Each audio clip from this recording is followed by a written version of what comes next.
Buenas tardes a todos los que nos están viendo a través de la red.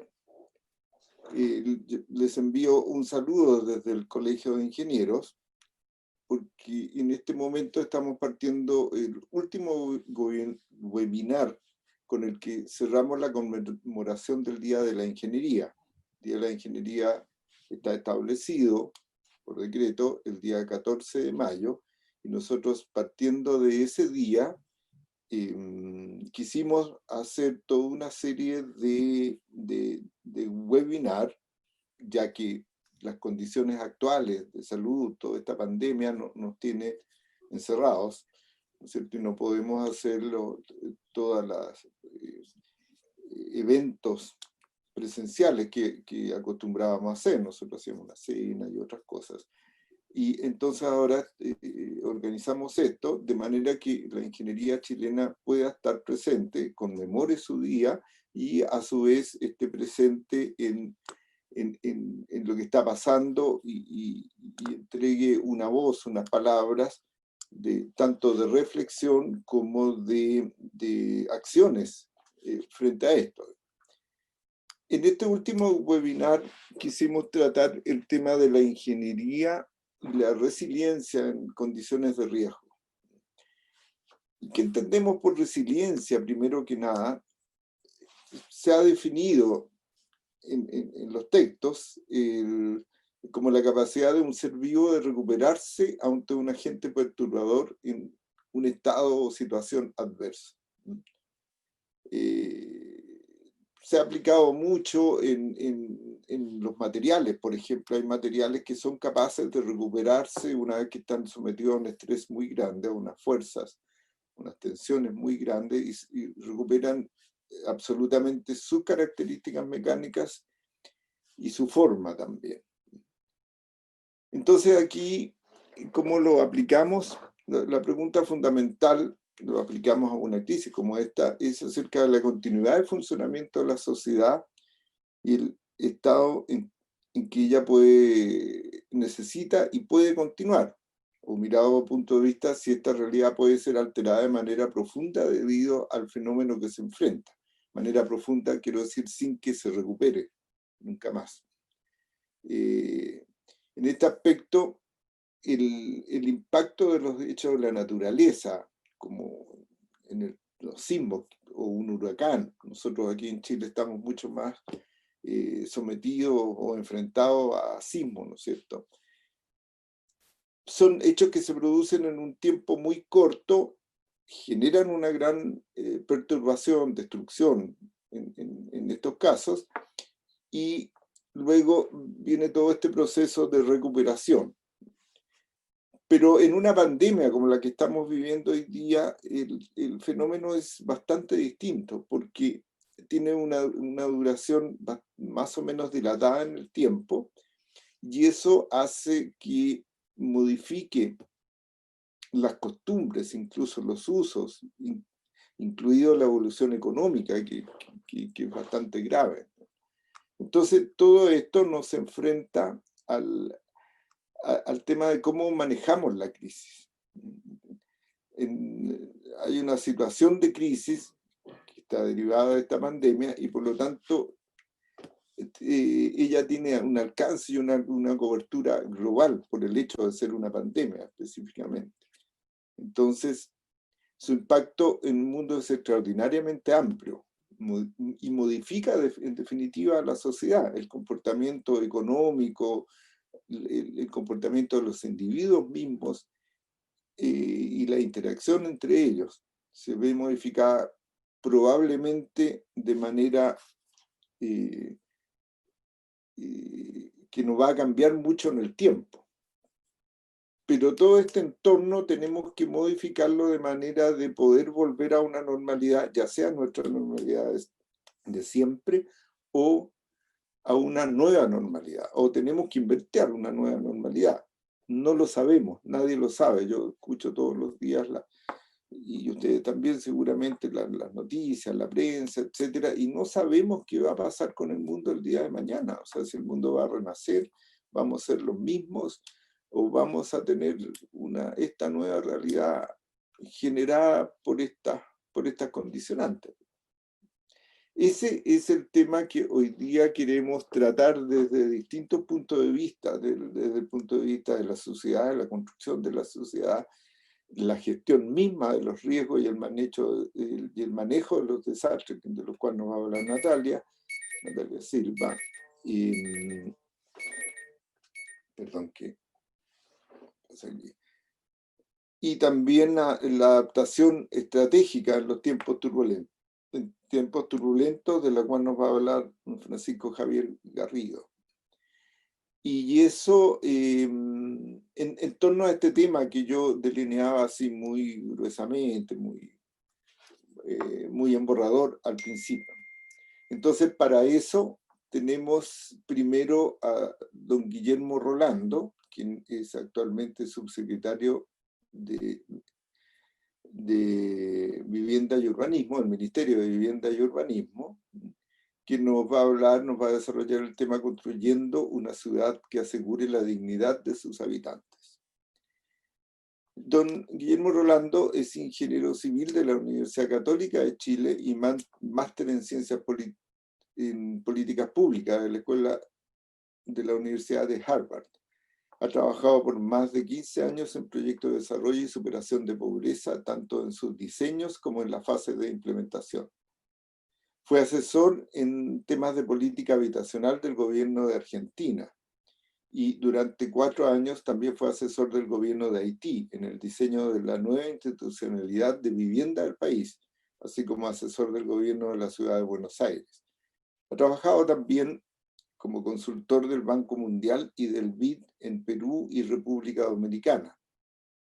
Desde el emprendimiento social fue cofundador y director ejecutivo de América Solidaria, donde actualmente es miembro del directorio. También participó del equipo que armó el agua purificada Late y fue cofundador de Fútbol Más, donde se desempeñó como director ejecutivo de la fundación, que tiene presencia en 7 regiones de Chile y 6 países en el mundo. Anteriormente participó en el Hogar de Cristo y en la Fundación Techo. Así que yo invito a Guillermo Rolando a que nos exponga su tema y nos hable de cómo construir una ciudad que asegure la dignidad de sus habitantes. Adelante. Sergio, bueno, muy buenos días. Muchas gracias al Colegio de Ingenieros por esta invitación y por este espacio en estos tiempos tan especiales. Tengo una presentación, algunas láminas, muy desde la gráfica para poder compartir. Espero que se pueda ver bien. ¿Me cuentan si es que se logra ver? Sí. Se ve bien. Está bien, ¿cierto? Yo lo veo bien, sí. Muchísimas gracias. Muy bien, pues voy a poner aquí mi cronómetro para ajustarme bien a los tiempos y no sobrepasarme para tratar de cubrir cada uno de los puntos. Bueno, como bien plantea Sergio, ¿cierto? El esquema en los tiempos actuales, sobre todo con el formato desde la resiliencia y ante una crisis, ¿cierto? Un fenómeno externo, y aquí me quiero detener en el primer concepto que me gustaría mucho compartir, que a muchas personas nos ha tocado, ¿cierto?, ya sea desde la ingeniería o desde las ciencias sociales, enfrentar distintas crisis. Probablemente a esta cartera las más asociadas, que también me ha tocado trabajar, son planes de reconstrucción ante fenómenos de la naturaleza, ¿cierto? Un terremoto, que también me ha tocado en lugares como Haití, mismo Ecuador, acá en Chile también. Me tocó ser parte del equipo que nos tocó diseñar el plan de reconstrucción del 27F con todas sus dificultades. Pero yo creo de las primeras como aprendizaje, ¿cierto? Que estamos todos tratando de ver cómo reaccionamos de la mejor manera, ¿cierto? Como institución, pero sobre todo como sociedad, es cuando uno se enfrenta a una crisis que evoluciona permanentemente y cuando uno lo lleva como a una anécdota o temas más cercanos del día a día. Todavía me acuerdo que hace 8 o 9 semanas, que no es mucho tiempo atrás, todavía me acuerdo que fue un fin de semana que nos pusimos a escribir junto con la Asociación de Funcionarios del país. El primer protocolo que lo que queríamos era poder cuidar a los trabajadores que tengan problemas de salud, mujeres embarazadas y los adultos mayores. Como nosotros queríamos que en ese entonces, imagínense, hace 8 o 9 semanas, que ese probablemente iba a ser el gran protocolo, ¿no?, del Ministerio de Vivienda ante el COVID. Y ni hablar, imagínense, han pasado 8 o 9 semanas, aquí ponemos una foto de una ciudad desierta, de nuestra ciudad desierta, acá en el mismo Santiago, y con ejes, imagínense la cantidad de protocolos que hemos tenido desde el punto de vista de tratar que las obras no se detengan, de cuidar mucho obviamente a nuestros funcionarios, un uso muy importante de tecnología desde las postulaciones a los distintos programas habitacionales. Hoy día, esta misma semana, por ejemplo, el programa que a lo mejor muchos lo pueden conocer, la postulación del subsidio para segmentos medios, hoy día 100% online, de modo que no sea necesario que las personas físicamente tengan que ir a las distintas dependencias de nuestra cartera, el ir a visitar, por ejemplo, las obras con uso de tecnología, con fotos, con videos, de modo de poder certificar los avances y con todo lo que eso conlleva, ¿cierto? Después con no solo el seguimiento en sí mismo, sino con los futuros pagos y, bueno, y las entregas de las soluciones finales. Para conectarlo también desde el prisma de la gestión, ¿cierto? En estos roles, estas son instituciones bastante importantes. Imagínense, acá somos 6.500 funcionarios de Arica a Magallanes, se maneja entre el 1,3 al 1,4% del PIB, es parte del presupuesto de esta cartera, que son números bien, bien grandes, con proyectos pequeños, medianos, grandes, desde vialidades, pavimentaciones, para no siempre hablar, ¿cierto?, desde las viviendas, parques, espacios públicos y, por supuesto, ¿cierto?, viviendas en todas sus líneas, para grupos vulnerables, para segmentos medios, proyectos de integración. Imagínense que es un abanico que es bastante grande, pero así todo hoy día nos encontramos en un dilema de la gestión, que me imagino que muchos colegas, ¿cierto?, que podrán estar escuchando hoy día, o personas de otros oficios. Aquí yo le llamo los 3 ejes que son aparentemente contradictorios, pero son muy necesarios. Y aquí me refiero a estos 3 ejes que en estricto rigor uno los podría ver que van en sentidos distintos, ¿cierto?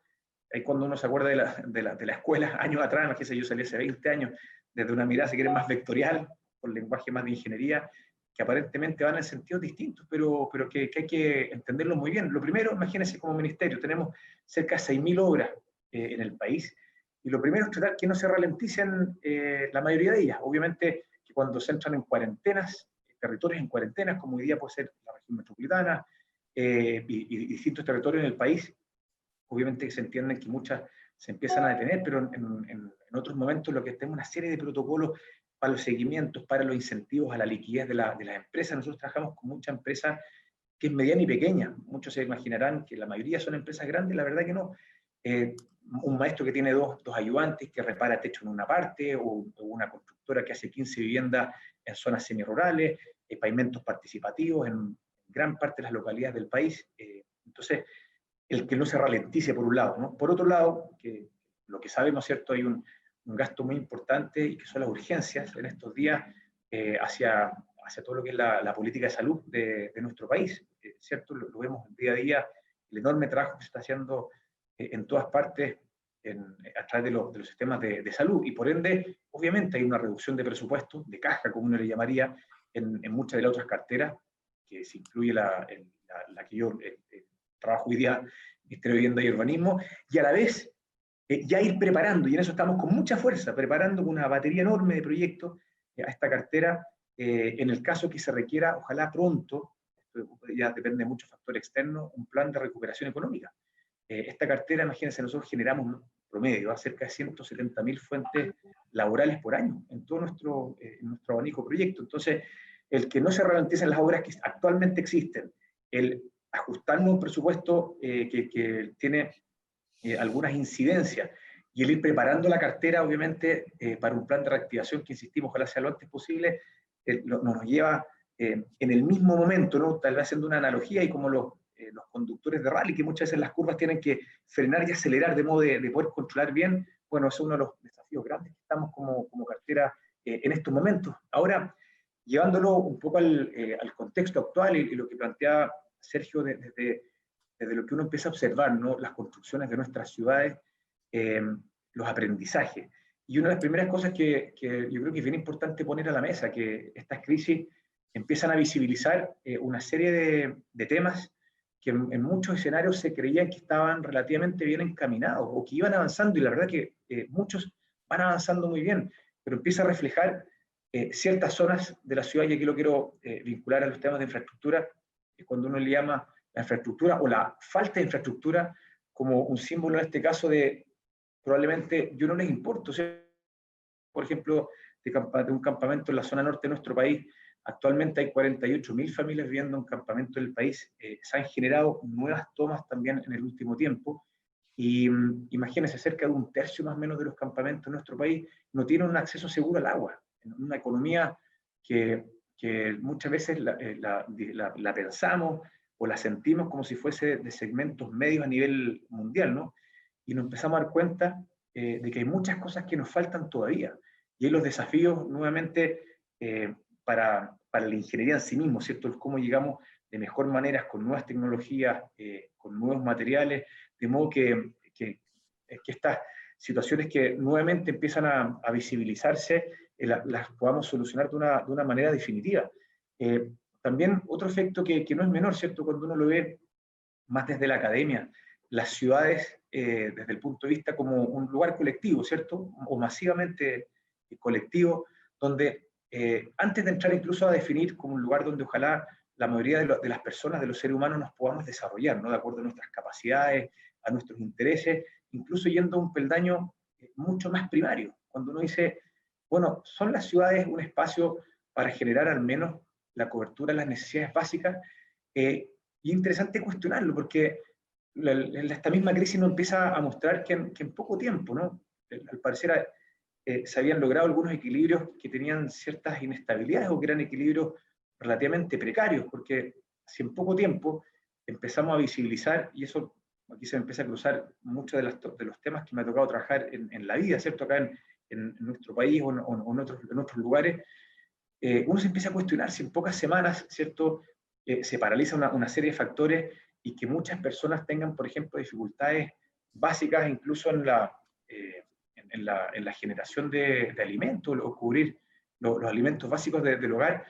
Pongo ahí un poco la caja, ¿cierto?, que están entregando, han sido muy bien recibidas por las familias, cajas de alimentos, en lugares, en lo personal también me ha tocado participar mucho de eso, pero la pregunta de fondo creo que no es menor, es por qué en tan poco tiempo, días, no estamos hablando de una crisis que lleva 10 años y que por ende se empieza a visibilizar ahora, una dificultad grande en muchos hogares en una necesidad tan básica como poder alimentarse.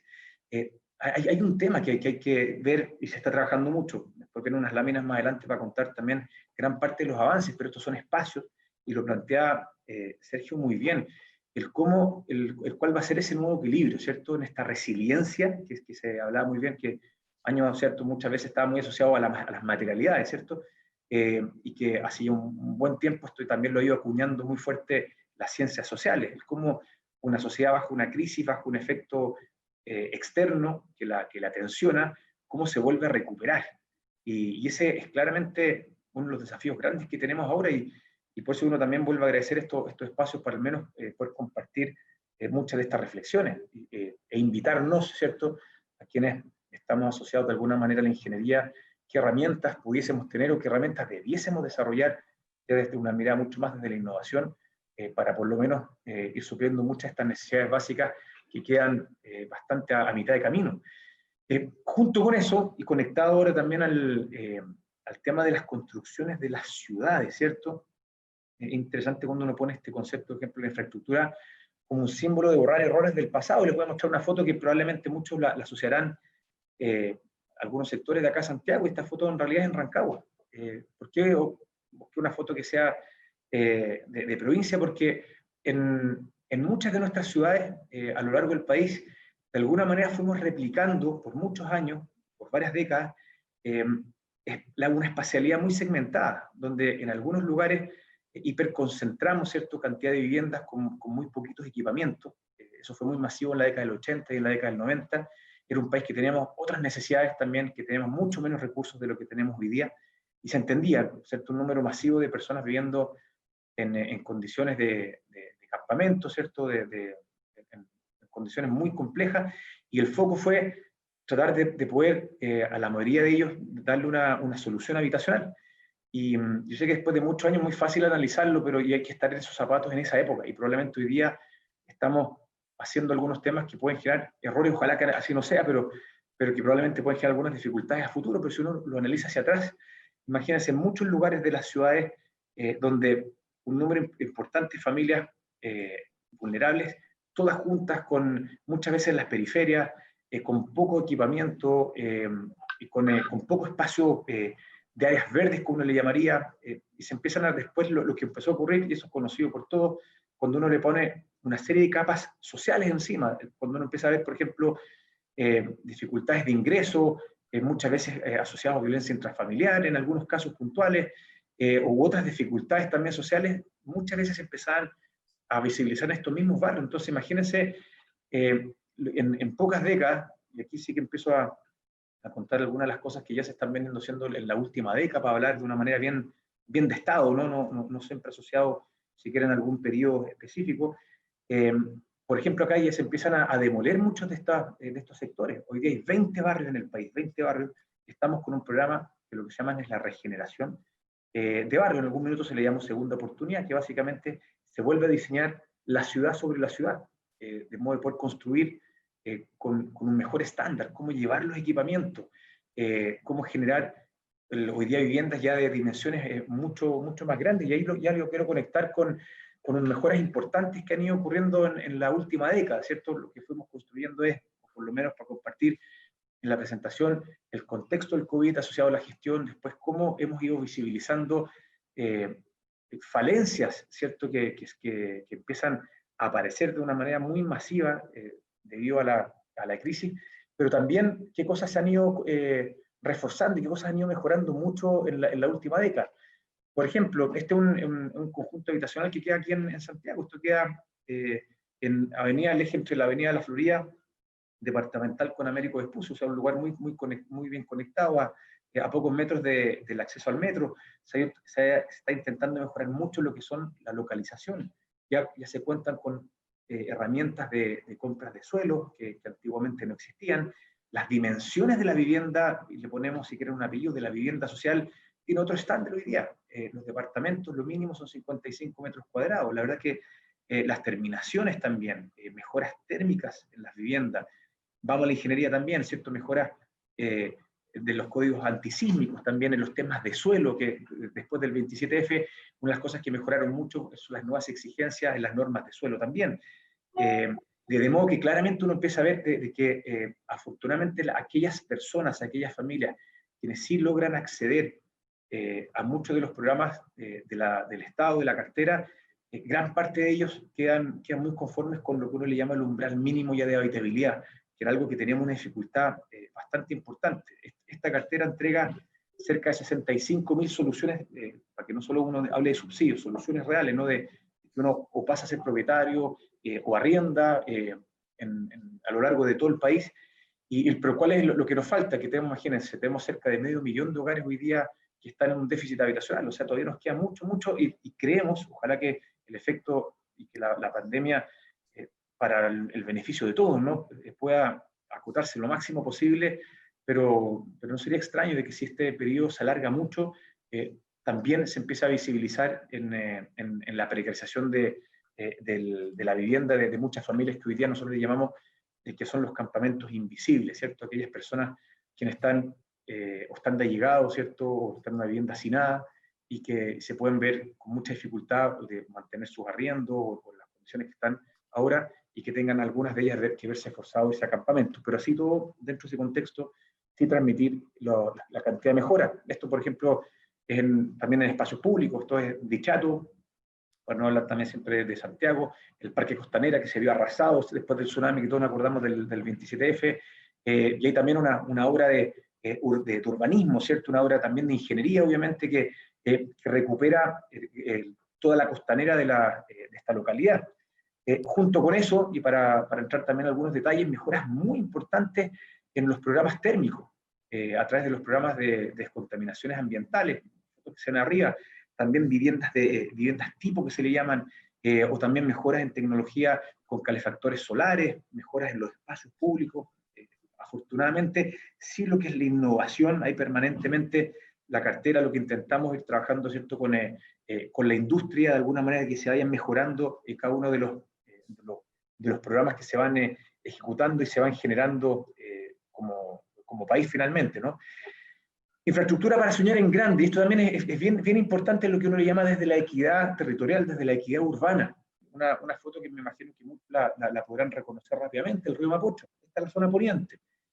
Se ve la comuna de Renca y se ve la comuna aquí de Quinta Normal en parte, y principalmente abajo, mano izquierda, la comuna de Cerro Navia, ¿cierto? Que es toda la continuidad de la ribera del río, y como todos cuando uno viene o desde la costa, o alguien cuando tiene la oportunidad, ¿cierto?, de venir desde el aeropuerto, uno entra a Santiago por ahí, y claramente uno empieza a ver que es muy distinta la costanera, la orilla del río, a medida que uno va de poniente a oriente, y volvemos a este concepto de las desigualdades territoriales, ¿cierto?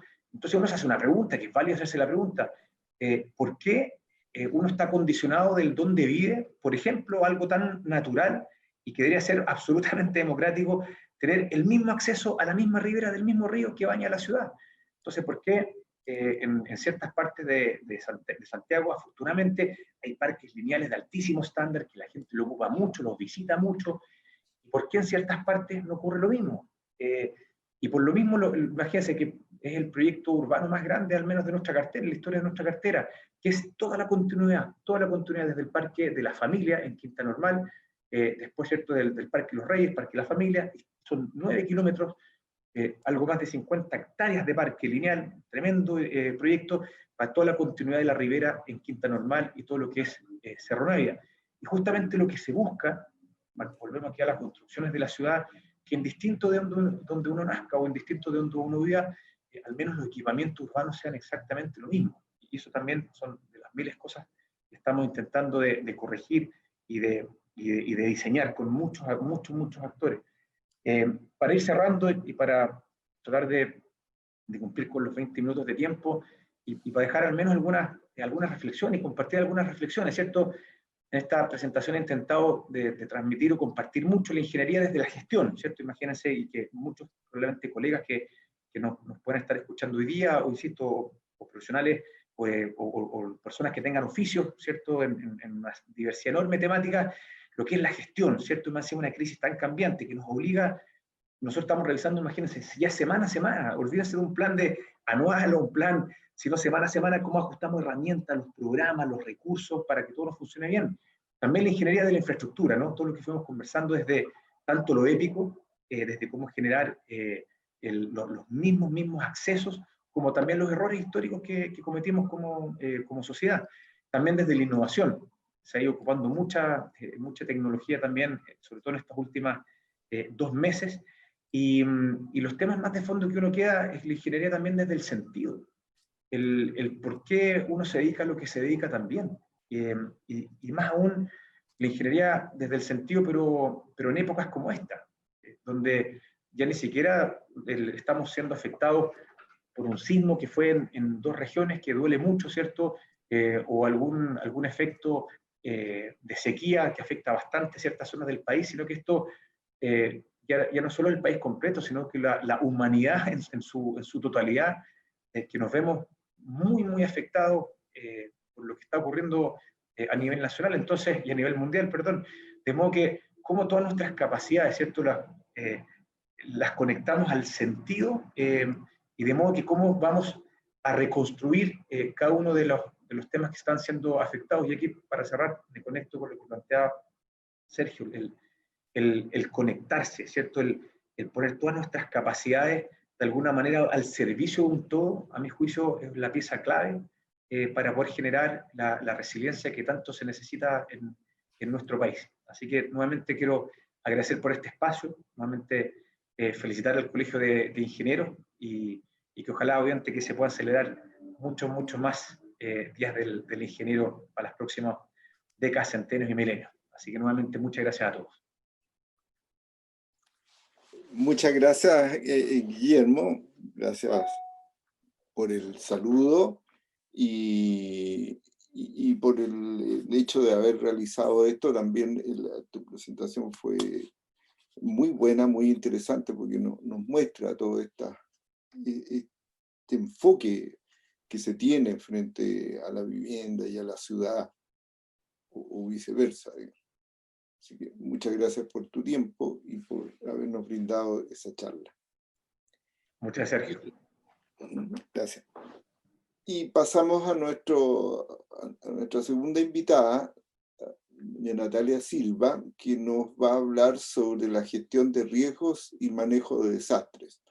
Aquí ella está, digamos, se desempeña en la entidad que maneja los riesgos y desastres, que es la ONEMI, aquí en Chile. Por lo tanto, esa visión creo que es importantísima frente a un tipo de crisis como la que estamos viviendo. Natalia Silva es ingeniero civil con mención en estructuras en la Universidad de Chile.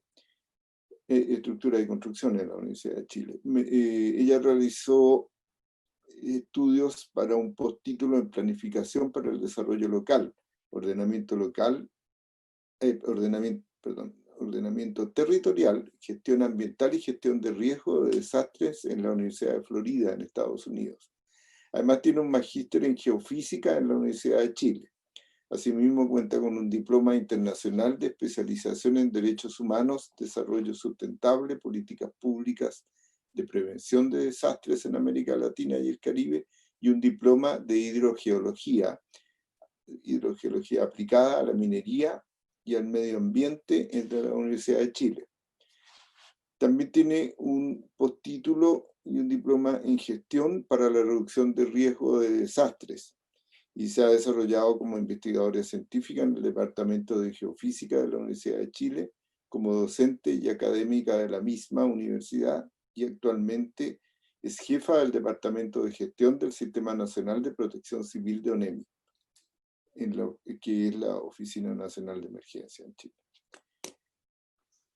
Bien, entonces dejamos a Natalia para que nos exponga sobre el tema a continuación. Natalia, por favor. Perfecto, muchas gracias Sergio, muchas gracias Guillermo también por la brillante presentación y el contexto que nos da también desde la cartera de vivienda y urbanismo. Agradezco en primer lugar obviamente la invitación del Colegio de Ingenieros. Esta no es la primera vez que se nos invita a contar un poco la experiencia, por lo que también agradezco que este colegio profesional obviamente esté considerando la reducción de riesgo de desastre dentro también de su planificación, la tenga siempre presente como un eje importante de desarrollo, que es lo que vamos también a conversar el día de hoy. Vamos a precisar algunas cosas que mencionó Sergio en la introducción. Antes de comenzar un poco de lleno a contarles cuál es el quehacer de la ONEMI, en términos nacionales, no puedo dejar de mencionar un poco cuál es el contexto internacional en el que nos situamos y cómo ese contexto internacional ha ido modulando de alguna manera nuestras políticas nacionales. Aparecen en la línea, en la parte más basal de esta figura, aparecen tres grandes engranajes que tienen que ver con compromisos internacionales, que son agendas a las que Chile ha adherido. Ustedes imaginarán que son compromisos que no son vinculantes, por lo tanto también apelan de alguna manera al compromiso institucional y al compromiso que logre permear en las autoridades, que finalmente son las que toman decisiones y generan planificaciones estratégicas al respecto. En este minuto, bueno, nos encontramos con el referente internacional en términos de reducción de riesgo de desastre, que es el marco de Sendai, al cual me voy a referir un poco más adelante, y la madre, por decirlo así, de todas las agendas internacionales vigentes, al menos hasta el 2030, que es nuestra Agenda de Desarrollo Sostenible. Voy a tratar de hacer énfasis en el fondo por qué la reducción de riesgo de desastres también es una estrategia que, integrada junto a otras componentes que también han sido acordadas con más de 190 países que han adherido a estas agendas, se vinculan obviamente para el logro final, que es el desarrollo sostenible, entendiéndolo en sus dimensiones social, económica y ambiental. Dicho eso, entonces estos marcos internacionales como han ido modulando y han ido permeando en nuestras políticas nacionales. Chile tiene una política en este minuto vigente que es también a largo plazo, al 2030, en la cual obviamente se va implementando a través de una instancia de trabajo multisectorial existente en Chile, de la cual también es parte el Colegio de Ingenieros junto a otros, obviamente más de 150 organismos de distintos sectores que forman parte de este mecanismo de gobernanza que coordina ONEMI. Como ya les mencioné anteriormente, el análisis que quiero hacer un poco es ir bajando desde el nivel más global, más internacional a lo más local. Sabemos que lo que acabo de comentar, el tema de estos lineamientos en términos globales para el desarrollo sostenible, van de una manera indivisible de la mano con otras agendas internacionales. Sendai es una de ellas, que es la de reducción de riesgo de desastre vigente al 2030, pero también Chile ha adherido a otras que tienen que ir avanzando de manera complementaria, con un abordaje bastante integral. Una de ellas, que quizás es la que más les suene, un poco, que está un poco más en la palestra también este año, se puso bien de moda por el año pasado, bueno, por la COP25 fallida que tuvimos al menos acá en sede en Chile, pero es el Acuerdo de París que se celebra en la COP21, en donde se establecen una serie de compromisos en términos de adaptación al cambio climático. Sabemos que el cambio climático está generando cambios en la intensidad, en la frecuencia y en los tiempos en que se suceden ciertos eventos que finalmente, obviamente, mal gestionados pueden generar también desastres o catástrofes. Otro aspecto importante es la Agenda de Desarrollo Urbano, que es el compromiso Hábitat 3, que se llama, que es el referente en términos de planificación urbana, entendiendo que de aquí al 2050 las proyecciones son que más del 80% de la población a nivel global va a ocupar espacios urbanos. Por lo tanto, ese es un tema que también me voy a detener un poco más adelante. Eso es una componente que no podemos olvidar en cómo planificamos y hacemos ordenamiento territorial. En ese sentido, entonces, vamos a avanzar. Esta solo es una imagen sin asustarlos y obviamente sin entrar en detalle, simplemente un esquema que muestra efectivamente, por eso me gusta presentarlo, porque es súper gráfico para indicar cómo cada una de estas agendas que acabo de citar están interrelacionadas y comparten indicadores de logro. Eso tiene que ver con cómo la reducción de riesgo de desastres está de una manera indivisible vinculada con cambio climático, por supuesto, con la planificación urbana y finalmente todo cómo esto compromete los desarrollos de los países haciéndolos más o menos sostenibles. En particular haciendo la bajada a lo que es el marco de Sendai, que está vigente desde el 2015. Chile fue parte de uno de los más de 196 países que adhirieron a esta agenda global. Principalmente habla de 7 metas globales, 4 de ellas tienen que ver con reducir ciertas metas al 2030 y 3 de ellas tienen que ver con incrementar ciertas expectativas. Si ustedes se fijan, bueno, la reducción parte con algo que es fundamental y que también está desde nuestro artículo 1 de la Constitución, que tiene que ver con la protección de vidas. Por lo tanto, obviamente la primera meta y los primeros indicadores de estas 7 metas, que son 38 indicadores en total, los de Sendai, tiene que ver con cómo reducimos muertes y afectación, obviamente, en términos de vidas, producto de los desastres, de las emergencias y de las catástrofes, por supuesto. En segundo lugar, habla en términos de población afectada y también por primera vez se pone el foco en afectación de una manera bastante multidimensional. Lo que estamos viviendo hoy en día con el tema del COVID también ha puesto muy de manifiesto el tema de la afectación en términos de salud mental, que es algo que también nos va a empezar a importar y sobre lo cual ya se han tomado algunos procedimientos y protocolos intersectoriales para tratar de abordar esa temática que a veces parece tan invisible, pero repercute obviamente en muchos planos de la vida personal. La tercera meta habla obviamente de la reducción de pérdidas económicas respecto del PIB. Y eso es algo que bueno, que Chile estamos bastante al debe respecto de la cuantificación de estas pérdidas económicas. Somos un país que nos cuesta establecer cifras que permitan concluir respecto de la afectación de los desastres en distintos sectores. En general el diagnóstico es que los datos están bastante dispersos, no hay una sistematización, no hay metodologías al respecto para levantar afectación de una manera estandarizada en los servicios, en los sectores. Por lo tanto, nos cuesta poder concluir cuánto finalmente impactó ese desastre en los distintos sectores productivos y en pérdidas económicas directas, y más aún, obviamente, es más complejo establecerlo en términos de pérdidas económicas indirectas.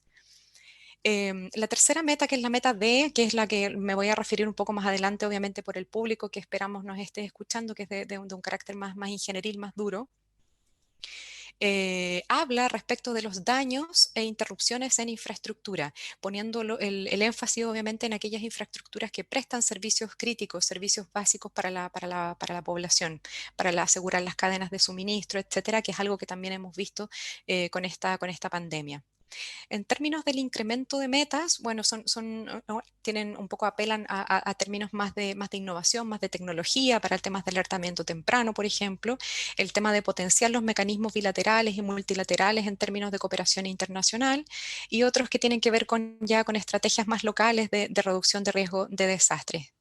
Este es un gráfico básicamente que también muestra esta interrelación de lo que un poco ya les comenté, en particular en la meta D y en la meta C de Sendai, que es cómo se vincula la posible afectación, interrupción o alteración de ciertos servicios, de ciertas infraestructuras, cómo eso afecta en términos económicos a distintos sectores productivos y a sectores que también de alguna manera han estado invisibilizados, por ejemplo el tema patrimonial, que es algo que también pone de manifiesto Sendai: vivienda, educación, sistemas agrícolas, como les comentaba, el tema de patrimonio, los recintos penitenciarios, etcétera. Y hay varias aristas que de alguna manera Sendai genera el espacio propicio para convocar a distintos sectores y que nos hagamos todos cargo de cómo podemos, en primer lugar, cuantificarlos, para obviamente gestionarlos, y en tercer lugar obviamente reducirlos, que es nuestro objetivo último, la reducción de riesgo de desastres. Ya pasando entonces del contexto internacional a lo más nacional, mencionar que, algo comenté, que tenemos una política nacional vigente del 2019 al 2030, que es la sucesora de la política 2015-2018, que partió con el marco de acción de Hyogo, el antecesor de Sendai. Es una política que, como está estructurada, como ahí se comenta, con bastantes metas, y esta política se implementa a través de este mecanismo de gobernanza que les comentaba, que se llama Plataforma Nacional. La Plataforma Nacional son mecanismos de coordinación intersectorial en los que participa todos los organismos públicos, prácticamente todos, sector privado, academia, Fuerzas Armadas, organismos internacionales, etcétera, y está constituida en Chile desde el año 2012. Estos son los ejes de Sendai, los ejes prioritarios de Sendai. En realidad son 4, pero hicimos una adecuación al contexto nacional y el cuarto eje lo dividimos en 2, por eso es que tenemos 5, que son los ejes de alguna manera adaptados a la realidad nacional, que son los que recoge nuestra política nacional. Parte desde la comprensión del riesgo, fortalecer la gobernanza, que es bastante distinto a fortalecer la institucionalidad, que son diferentes, pero son necesarias una para lograr la otra. El tercero me lo voy a saltar. El cuarto tiene que ver con proporcionar una respuesta eficiente y eficaz, y el quinto es fomentar una recuperación sostenible. Sostenible desde el punto de vista recuperación, entendiéndola como una rehabilitación y una reconstrucción, pero más allá. Es decir, eso es lo que hemos estado también conversando con una mesa de trabajo al alero de la Plataforma Nacional, que justamente lidera el Ministerio de Vivienda y Urbanismo, ahí con la Comisión Asesora de Reducción de Riesgo de Desastre y Reconstrucción, junto con otros organismos más, incluidos también la academia, y estamos proponiendo algunos lineamientos para generar una política nacional de recuperación, entendiendo ese concepto con aspectos más físicos como también aspectos más blandos, pasando desde temas normativos, presupuestarios, institucionales, que obviamente condicionan que una recuperación sea sostenible. Es más allá de relocalizar, más allá de reconstruir, y es más allá de algo también de un enfoque más físico. ¿Por qué me salté el tercero? Porque efectivamente es lo que quiero darle énfasis a la presentación. que creo que tiendo a pensar que la gran mayoría de los que nos está escuchando son del área de ingeniería o de arquitectura o ciencias más afines a estos temas. Y creo que es un poco lo que nos convoca casi de una manera más ética también, incluso en nuestra disciplina, en nuestra profesión, que tiene que ver con no solo con invertir, que es lo que hace el foco Sendai. El eje de Sendai dice inversión en reducción de riesgo de desastres para alcanzar la resiliencia. La adaptación chilena que hicimos fue anteponer este verbo, que es planificar, que nos parece de suma relevancia el término de hacer planificaciones ex ante. Incluso una recuperación también se puede planificar ex ante teniendo ciertos escenarios de riesgo que nos permitan no reproducir nuevos riesgos, que es algo que vamos a ver más adelante. Tomándome entonces de lo que acabo de mencionar, efectivamente en términos de planificar e invertir para lograr la resiliencia. La resiliencia, como bien dijo Sergio y también lo mencionó el subsecretario en su presentación, tiene que ver con, claro, cómo absorbemos de alguna manera un cierto golpe, una cierta tensión, un cierto estrés, y cómo tenemos esta capacidad de recuperarnos, pero no de recuperarnos volviendo al punto en el que estábamos, sino que obviamente tiene un concepto de recuperarnos de una mejor manera, tratando de superar aquellas condiciones subyacentes que hicieron que nos afectáramos. Esa afectación obviamente va desde el punto de vista desde persona individual, comunidad, institucional, territorial, ambiental, etcétera. Tiene bastantes enfoques. Acá obviamente el punto de invertir, cuando uno menciona la palabra invertir, tendemos a pensar siempre en términos presupuestarios. Obviamente la invitación es mucho más que eso. Hay una inversión en términos de innovación, en términos de recurso humano con alta formación, capital humano avanzado, etcétera. Que entre todas las disciplinas, de alguna manera también no solo de la ingeniería, se ponen a disposición también para hacer estrategias que de alguna manera permitan que esta planificación en sus distintas dimensiones sea sostenible. En ese sentido, el objetivo es, como ya mencioné hace un segundo, tiene que ver con algunos principios que comenta Sendai, y en particular es lo que les mencioné en el quinto eje de la política, que es la reconstrucción mejor, que es lo que dice Sendai, o el concepto de las 3B, que no es bueno, bonito y barato, es Build Back Better, que es una recuperación mucho mejor. Y en ese sentido habla de la prevención de nuevos riesgos, es decir, cómo podemos no generar nuevos riesgos con nuestras acciones o con nuestro desarrollo. Cómo reducimos riesgos que ya están, que existen, que están. Sabemos que, un paréntesis para los que no están más vinculados al área, un paréntesis que a lo mejor debí partir con eso. Riesgo sabemos que es una conjunción entre amenaza y vulnerabilidades en sus distintos conceptos, en sus distintas dimensiones, pero cuando estas se juntan de alguna manera producto de la exposición es cuando tenemos alguna situación de riesgo. Entonces, ¿cómo hacemos para reducir estos riesgos existentes que, dadas las condiciones geofísicas y climatológicas que tiene Chile, sabemos que estamos expuestos a numerosas amenazas? Sabemos que han aumentado también las tasas de exposición de infraestructura. Hay situaciones de vulnerabilidad en la población que persisten, etcétera. Por lo tanto, tenemos esta componente de riesgo que siempre está presente. Decir que lo vamos a reducir a cero es casi utópico, efectivamente. Lo que sí tenemos que hacer es tratar obviamente, de gestionarlo. Cómo distribuimos riesgos residuales efectivamente también con nuestras medidas, y algo que también es bastante importante, que es la preparación para la respuesta ante desastres. Si bien es cierto el título de la presentación con la invitación que nos hace el Colegio de Ingenieros tiene que ver con la respuesta a desastres, desde ONEMI hace mucho tiempo ya venimos trabajando en un abordaje bastante integral que tiene que ver con aspectos de preparación, mitigación, rehabilitación y por supuesto también la respuesta, sin duda, como coordinadores del Sistema Nacional de Protección Civil, pero el foco no lo queremos poner de una manera reactiva, como ha sido siempre la tónica en nuestro país en distintos índoles, sino que obviamente en un enfoque bastante más prospectivo, que es finalmente lo que nos da más réditos en términos de salvar vidas o de hacer infraestructuras más resilientes o sistemas más resilientes.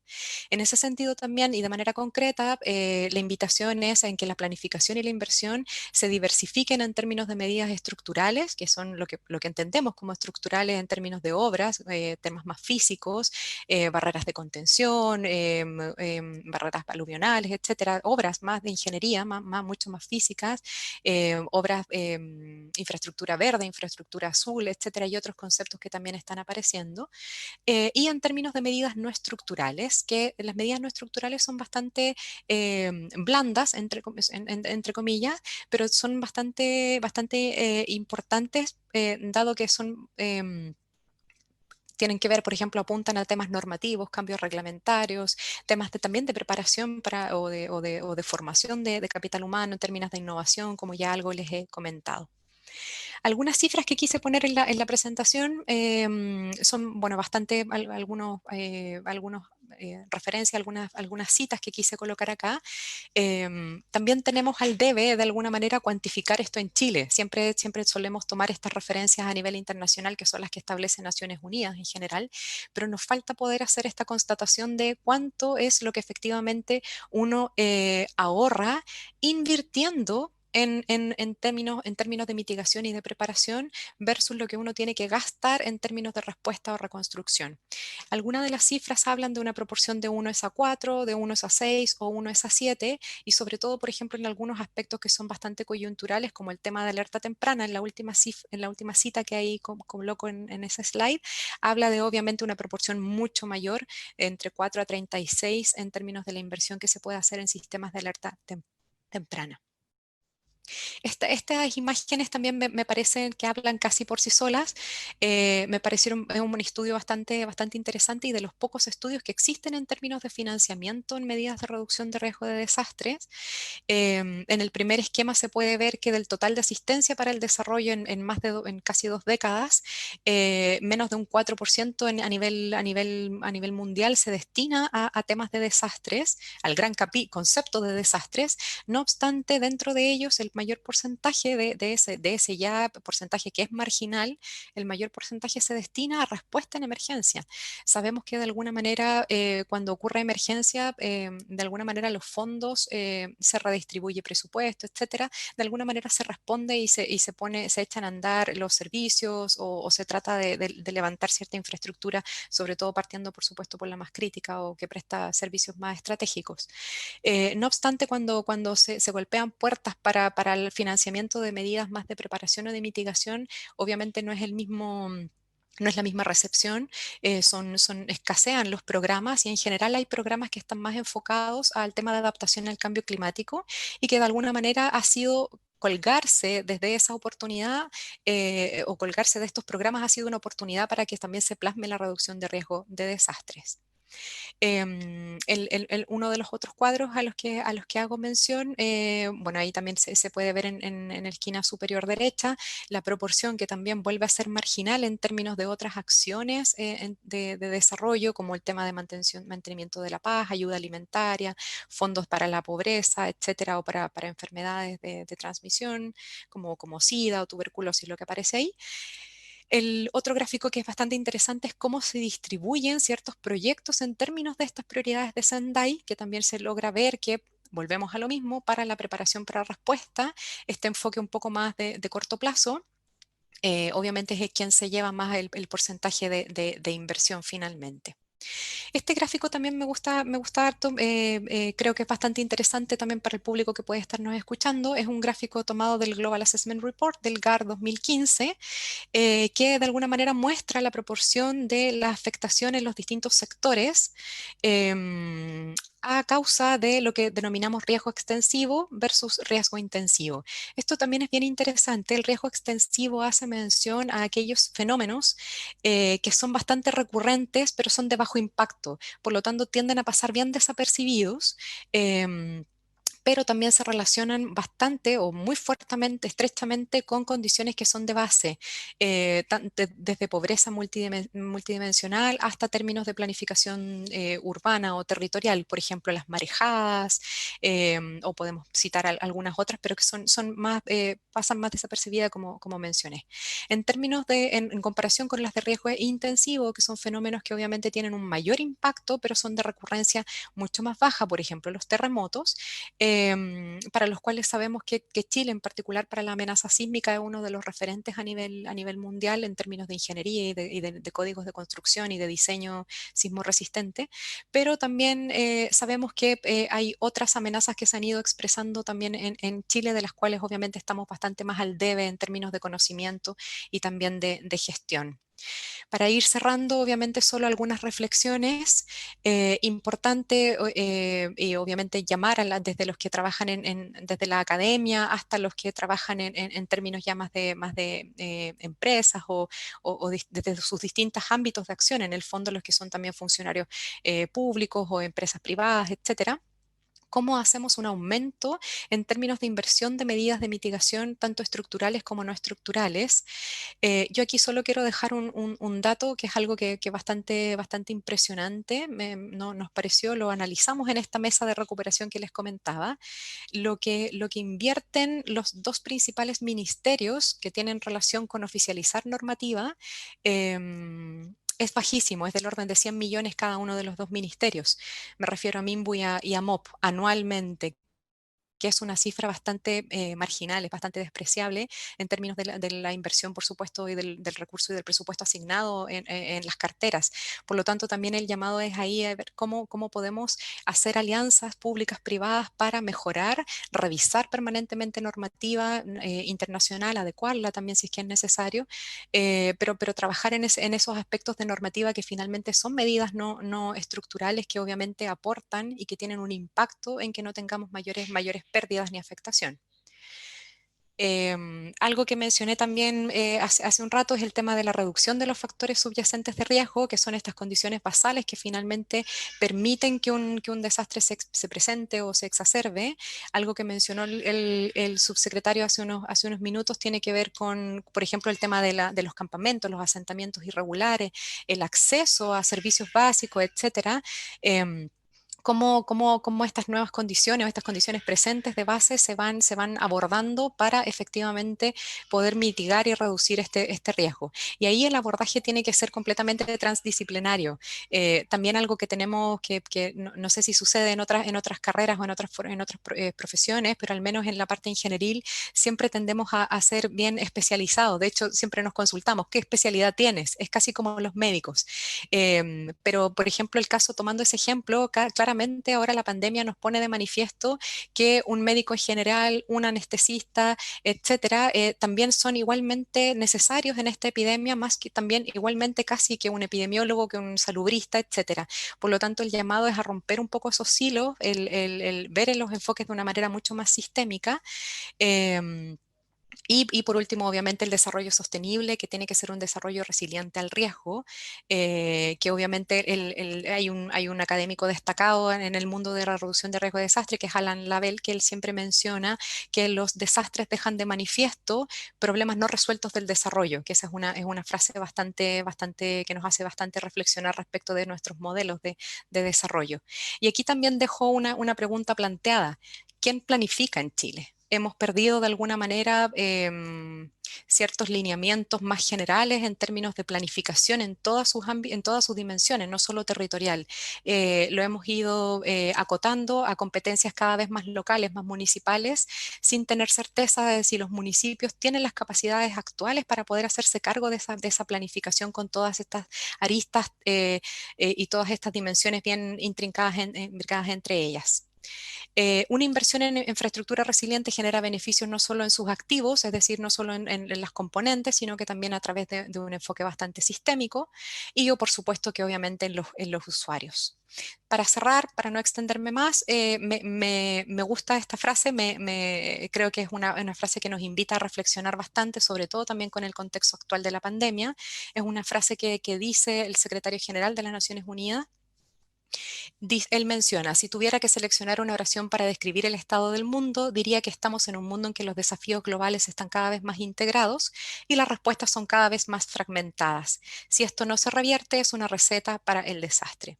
Yo creo que con eso es una invitación a efectivamente ver cómo de una manera, con una institucionalidad y con una gobernanza cada vez más sólida, más cohesionada, podemos hacer abordaje de buena manera pensando en un desarrollo sostenible, obviamente considerando todas estas componentes del riesgo. Eso es mi presentación. Muchas gracias, Sergio, y a los que nos están escuchando, por supuesto. Muchas gracias, Natalia. Muy interesante haber escuchado tu presentación y escuchar cuál es el enfoque y los procesos con que contamos efectivamente en el país frente a estos hechos y a cómo tratamos esta resiliencia. Bien, y nos queda, después de eso, finalmente escuchar a don Francisco Javier Garrido, que nos va a hablar sobre el tema adaptación estratégica en tiempos turbulentos. Don Francisco Javier Garrido es miembro de la Royal European Academy of Doctors, la RED sería, ¿no es cierto?, y fundador del Harvard Business School Corporate Level Strategic Group en Boston. Es autor de más de 30 libros sobre estrategia, comunicación y gestión. Es director y editor senior de la colección Lo que aprendemos en el World Best MBA de Planeta de Agostini, editor multinacional español. Doctorado honoris causa por la Universidad Lichui de China y académico chileno-español. Bien, dejamos entonces a don Francisco Javier para que se explaye en su tema, adaptación estratégica en tiempos turbulentos. Por favor, Francisco. Gracias, Sergio, por la presentación. Antes que todo, quiero agradecer al Colegio de Ingenieros por invitarme a participar de esta actividad que se enmarca en el concepto de ingeniería y resiliencia en condiciones de riesgo, como hemos podido escuchar en las presentaciones anteriores, que declaro encuentro muy, muy interesantes.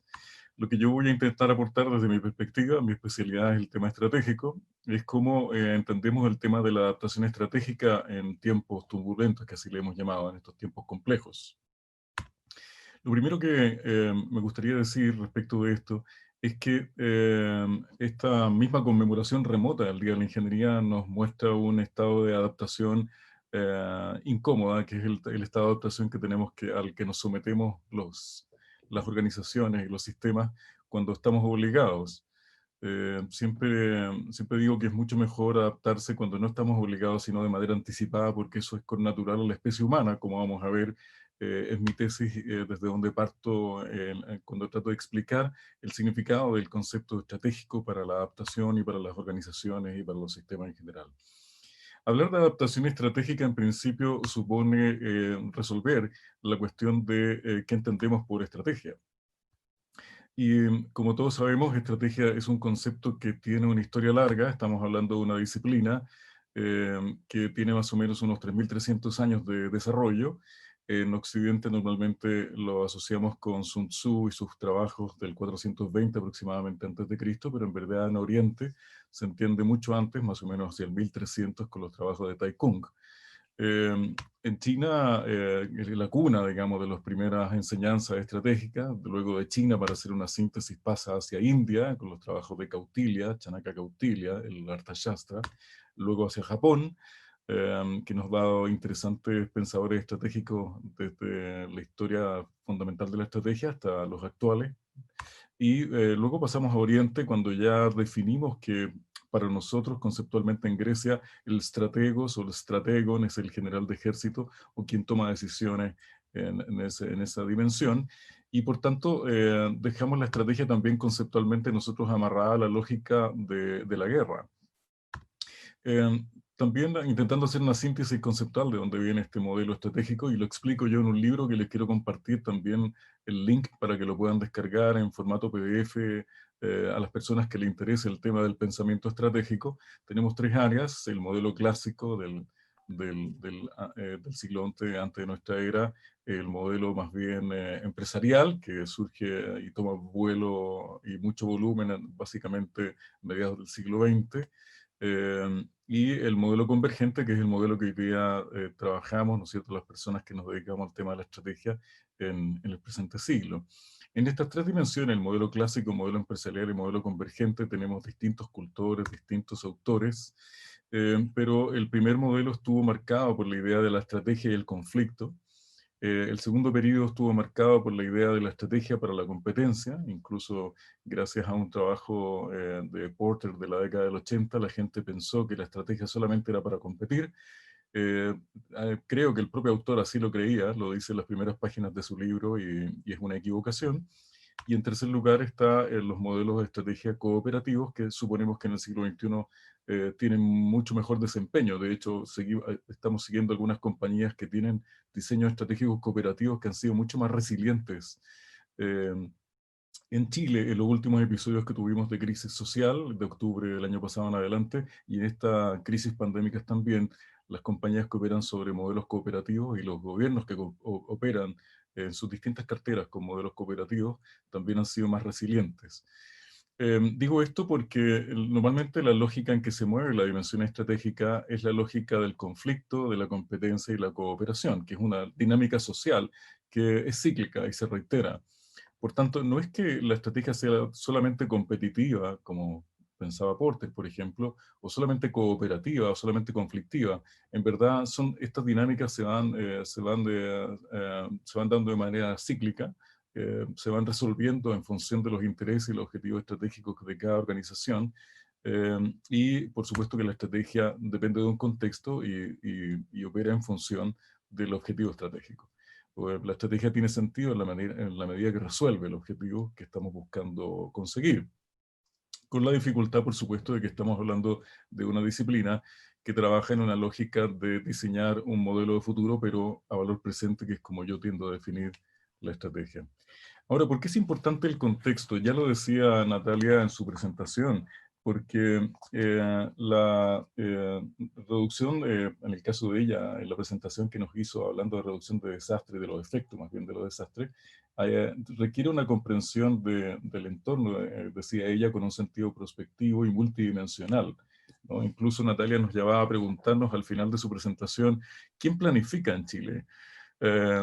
Y en verdad yo tiendo a tener una pregunta incluso previa, que es ¿quién piensa estratégicamente? Porque la planificación podría ser un buen o mal resultado de un ejercicio previo, que es el ejercicio de pensar estratégicamente, y que requiere de competencias de pensamiento creativo, pensamiento crítico y pensamiento metacognitivo. Siempre le digo a mis estudiantes de MBA que para mí la planificación es equivalente a la partitura en la música. Es necesaria, es importante, pero no es la esencia musical.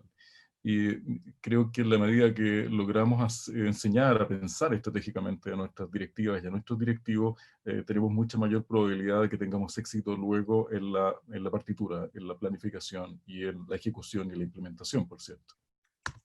Ahora, en este contexto, la enseñanza de la estrategia tiene un elemento que es antropológico. Y traigo aquí una recomendación, que es un libro que ya no es nada nuevo, que es el libro Sapiens de Yuval Noah Harari. Harari nos dice que el Sapiens, que nuestra especie, básicamente ha llegado hasta donde está y mide su éxito como especie, gracias a que en nuestra evolución Sapiens se describieron tres elementos que son fundamentales, que es la capacidad de anticipación, la capacidad de cooperación y la capacidad de imaginación. Gracias a esos elementos, declara Harari, Andrew Smart también, y en eso coincide también, ¿no es cierto?, Ray Kurzweil, estos tres elementos marcan una gran diferencia en nuestra especie y por tanto la capacidad de anticipar es connatural a la especie humana. De hecho, Kurzweil, que es el autor de la teoría de los rendimientos acelerados, dice que la inteligencia humana se mide en función de su capacidad de anticipación. Esto quiere decir que si la capacidad de anticipar es propia de la naturaleza humana, eso explica por qué llevamos 3.300 años hablando de la estrategia. Tiene sentido porque tiene sentido antropológico. Para nuestra especie anticipar es fundamental. Y es fundamental también anticipar para estudiar los posibles efectos que tienen, ¿no es cierto?, las condiciones de contexto, las condiciones de escenario, y eso es propio de la naturaleza humana. No es tan raro entonces que tengamos que buscar maneras de anticiparnos, buscar maneras de estudiar posibles escenarios de manera anticipada. Y ahí surge entonces el concepto de escenario en el diseño estratégico.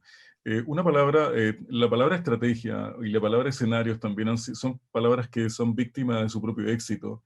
Y frecuentemente uno escucha en televisión periodistas de todas las latitudes que hablan de distintos escenarios, y hablan de la palabra escenario con alguna liviandad incluso.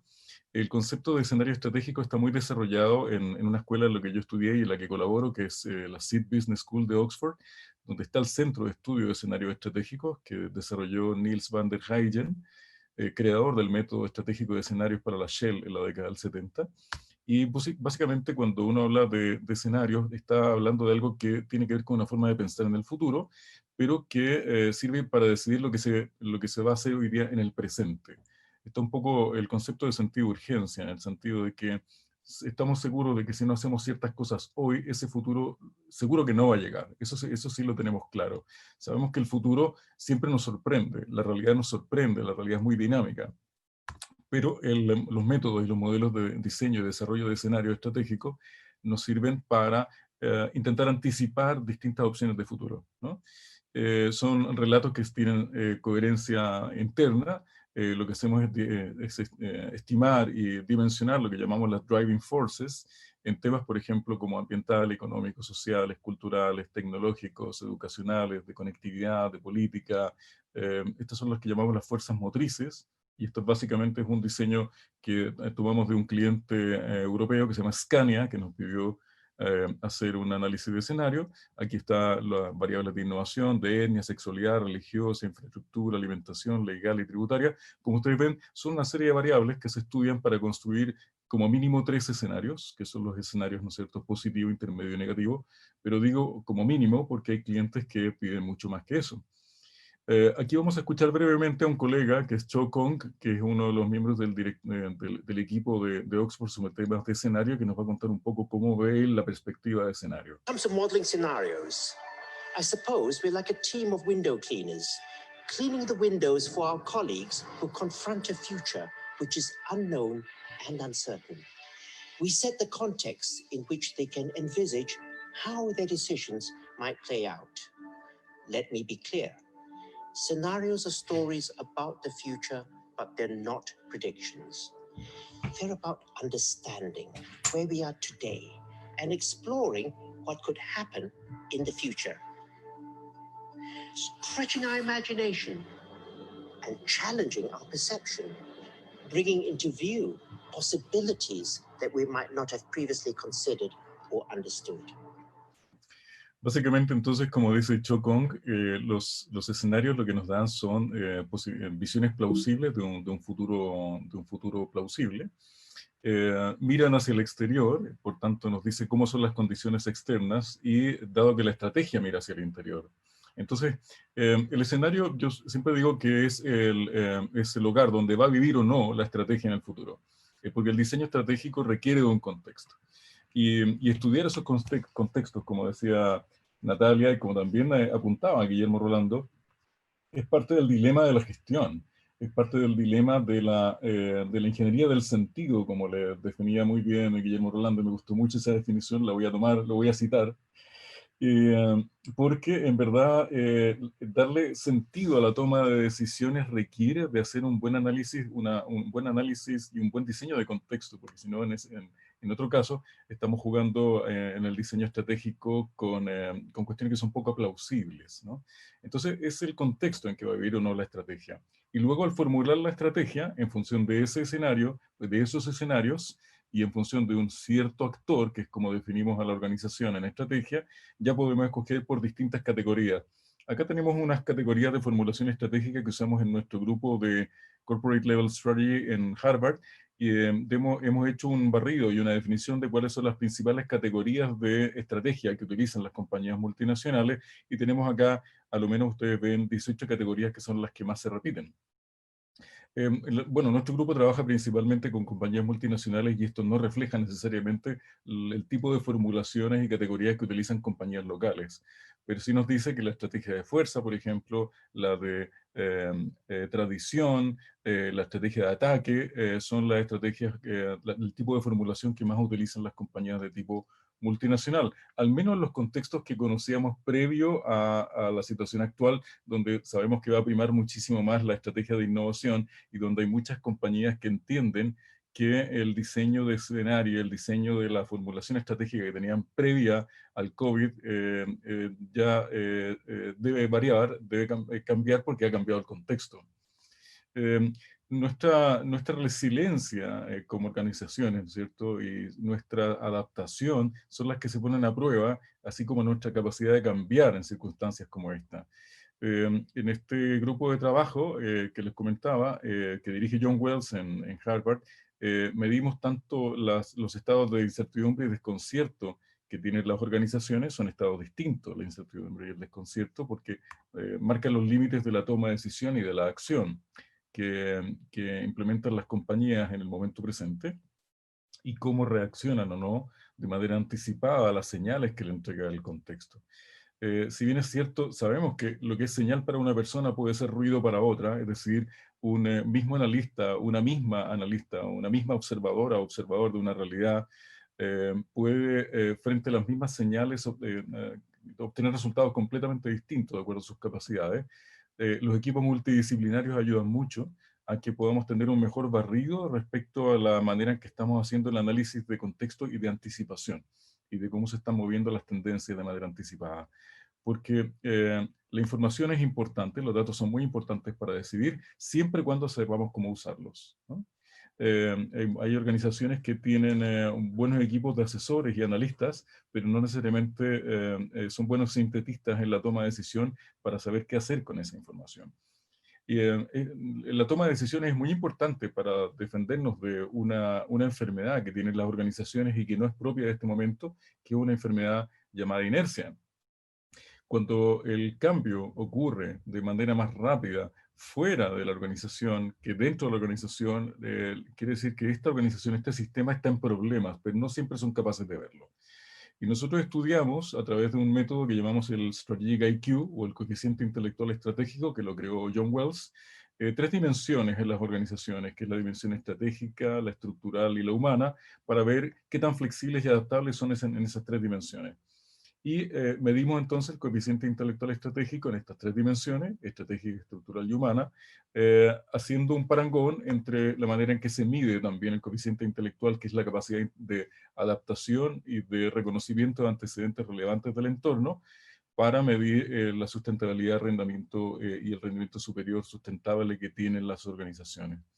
Lo que hemos hecho es replicar este modelo de medición de adaptabilidad y de reconocimiento de variables relevantes del entorno, como se mide en el caso de las personas, de los seres humanos, a las mismas organizaciones. Y ahí obtenemos resultados de capacidad de adaptación estratégica de las organizaciones. Este es el dato de una compañía de retail chilena que arroja un Strategic IQ, o un coeficiente intelectual estratégico de 128, pero donde su IQ estructural es de 113, está bajo el 120, que no es bueno, y eso no es bueno para una compañía de retail, porque ellos hacen su negocio principalmente en la estructura y arriendo de metro cuadrado. Por tanto, son poco adaptables desde el punto de vista del coeficiente intelectual estratégico, que mide, como ya decía, adaptación estratégica. Acá tenemos otro resultado, otro ejemplo, que es un SIQ de un banco. Este es un banco que opera en Chile, pero que es multinacional, y si ustedes ven, el IQ estratégico de ellos es bastante alto, 134. Sobre 130 sería igual que un IQ humano, es decir, una persona con altas capacidades, o sobre 130, pero el estructural es 94. Normalmente en la industria bancaria hay muchos ejecutivos, muchos directivos que todavía están con una mirada de su industria muy basada en el ladrillo. Y eso es preocupante, porque en verdad los bancos que tienen mayor rendimiento y que son más adaptables y que tienen capacidad de resistir estas dificultades que tenemos hoy día, son los que son más livianos. En Europa está el ejemplo del banco Revolut, que es un banco de inversores rusos que tiene licencia para operar en Reino Unido, y que levanta más o menos unos 300 clientes diarios desde la banca tradicional. Cuando uno habla con un ejecutivo de un banco tradicional y le pregunta de qué tamaño es su banco, suelen decir, te suelen responder la cantidad de sucursales que tienen. Y eso es un hombre muerto caminando, porque en verdad hoy día la banca y la fintech y la banca digital hoy día se mide por la cantidad de servidores y la cantidad de capacidad de equipamiento e infraestructura digital que tienen. Básicamente en Europa están creciendo mucho más rápido y levantando mucho más clientes que los bancos tradicionales. Aquí John Wells nos recuerda que cuando el cambio es más veloz del exterior que del interior de la organización, ahí estamos en un tremendo problema. Entonces, tenemos que ir midiendo estas variables para estar seguros de que no nos pase, que no nos pille una situación como esta, muy rígidos y con muy poca capacidad de adaptación, o que de pronto nos demos cuenta que el cambio ocurrió ya más rápido fuera y en el entorno que en nuestra propia organización. Eso siempre es dramático porque eso hace muy difícil la adaptación. En los escenarios estratégicos que estamos trabajando hoy día, en este equipo que les comentaba, trabajamos con estos supuestos dinámicos y vamos midiendo, por ejemplo, las restricciones severas estructurales y no estructurales que tienen las organizaciones, el relajamiento gradual de restricciones que están aplicando por industria los países y las industrias y los distintos sectores, las ausencias o no de daños estructurales y las posibilidades de estados socios entre países y entre instituciones y entre industrias, la recuperación cooperativa, que tiende a acelerarse por el mundo digital, el crecimiento al ritmo anual promedio por países, que se estima que en 9 meses puede llegar a un 1.5 en América Latina, promedio por país, las disrupciones severas que enfrentan hoy día las industrias tradicionales versus la actividad digital, la reconfiguración del comercio mundial versus el nearshoring. Se espera que haya un crecimiento de un desarrollo más local de la industrialización que la que nos tenía acostumbrado al modelo global previo, que ha demostrado agotamiento, y por tanto el escenario es que ese modelo global previo cambia. Por tanto, el verdadero problema, uno debiera preguntarse si realmente es cuándo cambiar o si el problema es cómo cambiar. Nosotros creemos que el real problema es cómo cambiar, porque el cambio es continuo. Por tanto, preguntarse cuándo cambiar es antinatural, porque el cambio ocurre siempre. Es cierto que en el diseño estratégico uno decide el momento oportuno para la acción, eso es otra cosa. Pero respecto a la adaptación y al cambio estratégico, lo más importante es el cómo, el diseñar y el modelar el cómo estamos preparados para nuestros modelos de cambio y nuestros modelos de adaptación, más que el cuándo, que realmente es continuo. Ahora, Harari, en su último libro, que se llama 21 lecciones para el siglo XXI, dice que en un mundo inundado de información irrelevante, la claridad es poder, ¿no? Y yo tiendo a coincidir con eso. Cuando tenemos exceso de información, como tenemos hoy día, lo más importante para tomar decisiones estratégicas y para tomar decisiones que afectan a muchas personas en el tiempo, es tener claridad respecto de la información y los datos. Ya no es tan difícil conseguir datos e información. Lo más complejo es tener las habilidades suficientes para tomar decisiones con claridad en este tipo de escenarios complejos. Y para cerrar, 3 sencillas sugerencias que les quiero dejar también para que podamos comentar. La primera es revisar y adaptar las prioridades estratégicas, ¿no? Ir paso a paso, hacer quizás ejercicios de cambio, como dice Jim Litka, muy acotados, ¿no? Con inversión acotada, con tiempo acotado, fáciles de salir o fáciles de reescalar, pero nunca quedarse quieto. Siempre es muy peligroso detenerse, quedarse quieto y no avanzar en ningún sentido. Esto significa hacerse preguntas de cómo ha cambiado el mercado, la proyección de los clientes, proveedores, tendencias respecto a la escena, tendencias respecto a la industria que estamos operando, cómo va a quedar las propuestas de riqueza y valor de nuestra organización después del COVID. No hay que olvidar que la riqueza proviene de lo que existe y el valor proviene de lo que no existe. Puede también preguntarnos si podemos explicar qué haremos mejor que otros actores y qué nos diferenciará después del COVID, si utilizaremos estrategias cooperativas, competitivas o definitivamente conflictivas. Si se ha sistematizado la reflexión respecto a los supuestos y experiencias que han guiado nuestras ideas de futuro, si tenemos cómo sistematizar o no esas formas de definición y de pensamiento estratégico que ocupamos en nuestras organizaciones. Porque a veces no pasan de ser frases de buena voluntad. En segundo lugar, modelar el futuro a valor presente.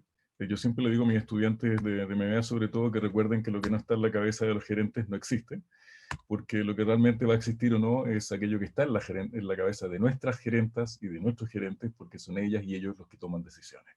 Y mientras más preparadas y preparados estén y estemos para tomar mejores decisiones, vamos a ser también más responsables de tomar buenas decisiones de futuro para todas aquellas personas que nos acompañan y dependen de nosotros, tanto en el mundo público como en el privado.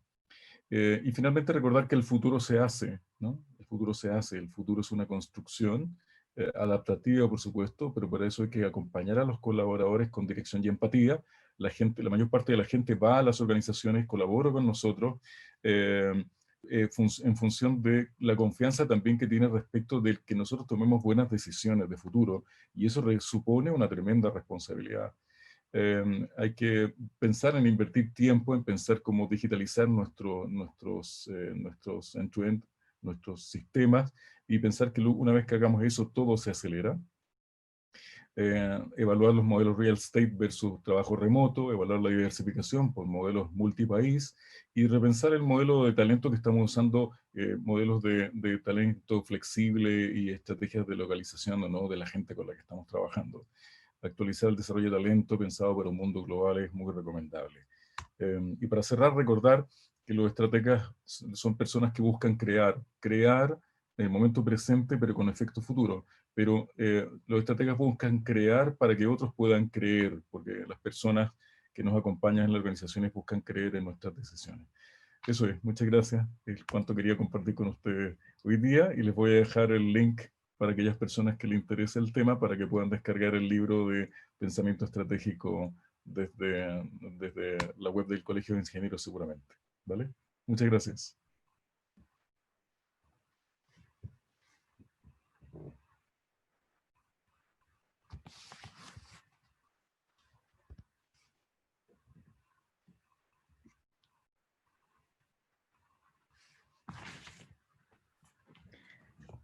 Sergio, disculpa, estás en silencio al parecer.